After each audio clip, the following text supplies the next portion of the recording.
All new this midday, it is death row for convicted killer Steven Lorenzo. A judge handed down that sentence this morning, 20 years after Lorenzo says he raped, tortured, and murdered Jason Galehouse and Michael Wachholtz. 10 Tampa Bay reporter Miguel Octavio was in court and explains why this sentence is not the end. It took nearly 20 years, but the loved ones of Jason Galehouse and Michael Wachholtz are alive to see this day in court. Now, Lorenzo does plan to file a notice of appeal, but ultimately, the judge says death is the punishment he deserves. The mothers of Galehouse and Wachholtz weren't there in person, but tuned in remotely.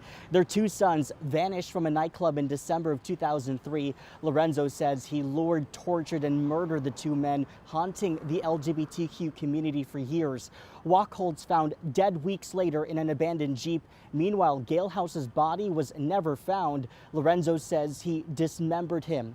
Tyler Butler, a close friend of Galehouse, had a mix of emotions, but he believes Galehouse would be proud of him for fighting till the end. The day is finally here. Still no remorse from him, though. But at least there's justice for the families. In his last words, Lorenzo says life on death row would be more comfortable. He thanked the judge and the state for their fairness, but he never apologized for the crimes he admitted to.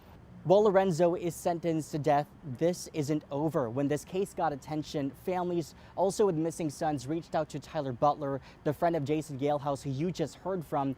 They believe Lorenzo may be linked to their disappearances.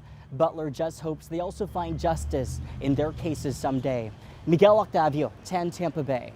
We have much more on this story, and we'll keep you updated on our website, 10tampabay.com.